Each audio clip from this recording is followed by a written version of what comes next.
Welcome back. Now, it's that time of the year again when consumers are gearing up for Black Friday sales on the 25th of November. It's another year of being warned to be vigilant of scams that continue to rise.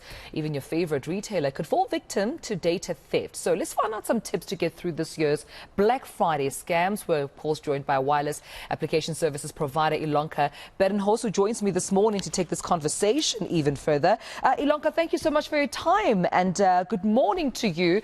I mean, oftentimes, of course, the Black Friday frenzy, quite exciting, but you are saying we equally need to be cautious.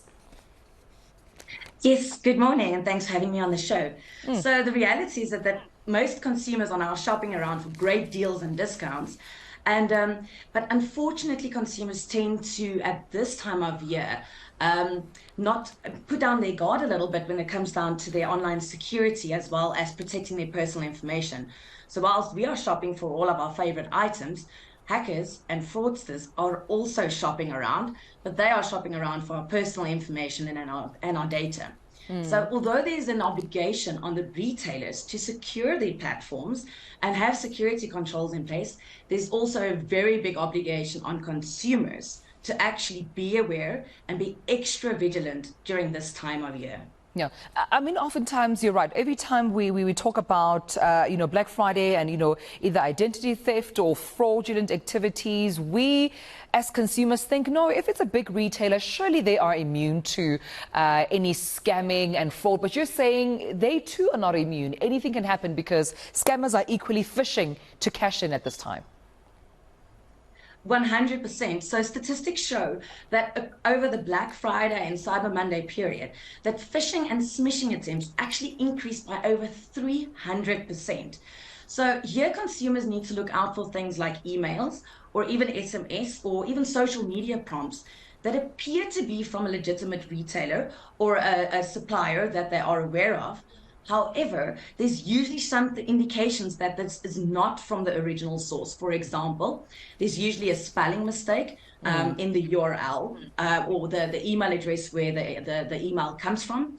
Consumers need to look out for things when there's a big sense of urgency, like, that's your last chance to get 80% off, or there's a countdown timer. Other things that they also need to look out for, usually, which is a telltale sign, is that there's usually grammar and spelling mistakes within the body of the email or SMS.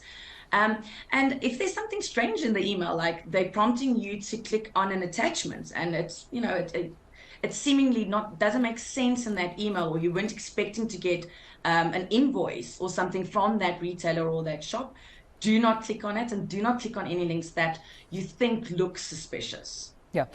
At this time, Ilonka, how important is it to make sure that you minimize making transactions on public Wi-Fi? Because it's another thing, right, where scammers now have access to your internet, banking details, your personal information, your password, because you making, Black Friday deals anywhere publicly, making use of public Wi-Fi.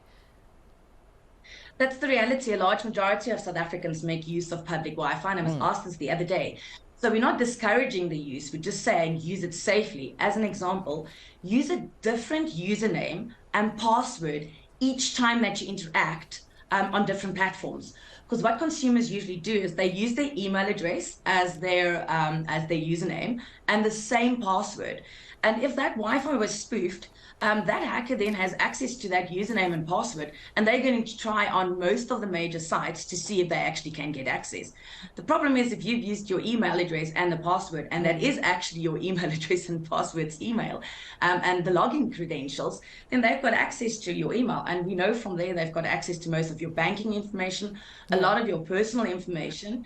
And I mean, it even goes further where it could be potentially problematic for your employer if they have exposure to some of your work information. Ilonka, I just wonder, does the reality of this threat, the cyber threat landscape that we're seeing right now, and you mentioned it usually increases up to 300% around Black Friday, does it pose a threat to e-commerce? Are we seeing more South Africans opting not to buy, any products or use any services around this time online, as opposed to going in person to the stores because of these threats?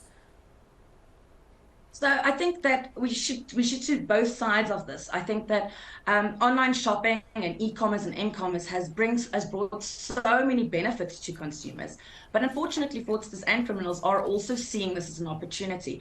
I think we shouldn't discourage consumers from using these platforms. They should just be extra aware and extra vigilant. I mean, there are steps that consumers can take to protect themselves.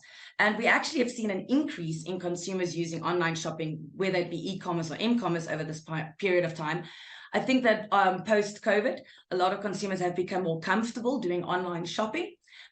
So I don't think it's actually distracted them, but because this is now a growing industry, this is also a growing playground for the criminals and consumers just to need to take extra precautions to shop safely when they do that online. Well, Ilonka, we appreciate all the tips and thank you so much for talking to us about this before Black Friday so we can, of course, make sure we keep safe. Ilonka Badenhorst, wireless application services provider, of course, joining us this morning, talking about some of, the steps that you can take to remain cautious around this time. It is Black Friday. Cyber Monday is also coming up. And even though you'll be making those deals, make sure you do it safely.